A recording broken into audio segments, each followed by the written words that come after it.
Section officer के लिए इन्होंने कहा है कि candidate who secure the minimum threshold marks in aggregate of 350 marks paper first and paper second will be called for paper third.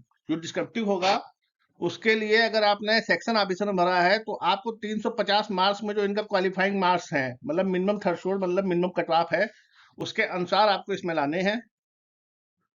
वहीं पर अगर आपने असिस्टेंट सेक्शन ऑफिसर यानी एएसओ के लिए भरा है तो आपको 350 मार्क्स में आपको पेपर फर्स्ट और पेपर सेकंड में से लाने हैं, जो इनका क्वालिफाइंग मार्क्स होंगे उतने, ठीक है। तब आपको सीपीटी के लिए बुलाया जाएगा और पेपर थर्ड होगा, जो पेपर थर्ड और सीपीटी के लिए एक साथ आपको बुलाया जाएगा।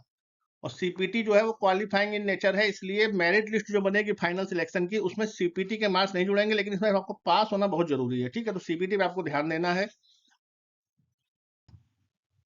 देखिए टोटल मार्क्स जो है वो सेक्शन असिस्टेंट सेक्शन ऑफिसर यानी एएसओ के लिए 500 रखे हैं इन्होंने। 500 का पूरा इनका पेपर फर्स्ट और पेपर सेकंड का एग्जाम होगा, ठीक है। तो उसके हिसाब से जो आप क्वालिफाइड मार्क्स होंगे उसमें जो इनका कट ऑफ है उसके हिसाब से आप अगर पास होते हैं तब आपको पेपर थर्ड और सीपीटी के लिए बुलाएंगे। अब देख लीजिए असिस्टेंट सेक्शन ऑफिसर की जो वैकेंसी है कैटेगरी वाइज समझ लीजिए आप कि कितना इसमें कंपटीशन है। जैसे कि टोटल वैकेंसी 368 है असिस्टेंट सेक्शन ऑफिसर की, ठीक है। जिसमें कि 151 वैकेंसी जो है जनरल की है, 35 ईडब्ल्यूएस के लिए इन्होंने रखी है, 102 वैकेंसी ओबीसी के लिए है, 26 वैकेंसी एसटी के लिए है और एससी के लिए है 54 वैकेंसी। तो इस तरह आपको तैयारी करनी है, वैकेंसी के हिसाब से कट ऑफ ज्यादा जाएगा हाई जाएगा वो आपको समझना है, ठीक है। अब इनका सिलेबस देख लीजिए, सिलेबस के हिसाब से आपको किसमें कितना दिमाग लगाना है, कितना पढ़ना है वो समझ लीजिए। जो पेपर फर्स्ट होगा जनरल जनरल अवेयरनेस और इंग्लिश लैंग्वेज और कंप्रेंशन का, ये 150 मार्क्स का होगा। इसमें history of India, Indian national movement, constitution यानी भारत का संविधान आपको पढ़ना है, पॉलिटी पढ़नी है, गवर्नेंस पढ़ना है, सोशल जस्टिस पढ़ना है, ये 100 मार्क्स का आएगा इसमें। करंट इवेंट पढ़ना है, करंट इवेंट के लिए आप न्यूज़पेपर पिछले 6 महीने के देख सकते हैं। इंग्लिश लैंग्वेज कंप्रेंशन 50 नंबर का आएगा।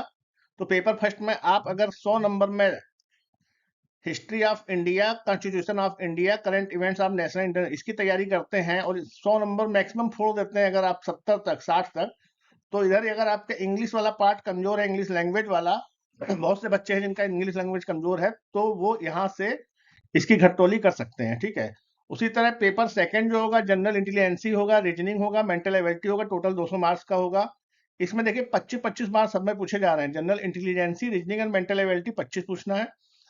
अर्थमेटिक न्यूमेरिकल एबिलिटी से 25 क्वेश्चन आएंगे, ठीक है। और सब एक एक नंबर के होंगे। जनरल साइंस से 25, इकोनॉमिक सोशल डेवलपमेंट से 25, एथिक्स इंटीग्रिटी एंड एप्टीट्यूड से 25, decision making and problem solving से 25, मैनेजमेंट प्रिंसिपल्स एंड प्रैक्टिसेस से 25, नेशनल ज्योग्राफी से 25। अब जब पेपर फर्स्ट और सेकंड में आप पास हो जाएंगे तब आपको पेपर थर्ड के लिए बुलाया जाएगा, इंग्लिश आब्लिक हिंदी। अगर आप इंग्लिश मीडियम हैं तो आपको इंग्लिश में पेपर देना है, ऐसे लिखना है। अगर आप हिंदी मीडियम में तो हिंदी में लिखना है। ऐसे राइटिंग 2 क्वेश्चन पूछे जाएंगे 100 मार्क्स का, प्रेसिज राइटिंग 30 मार्क्स के, ठीक है, एक क्वेश्चन होगा। लेटर आब्लिक एप्लीकेशन राइटिंग एक क्वेश्चन होगा 20 मार्क्स का।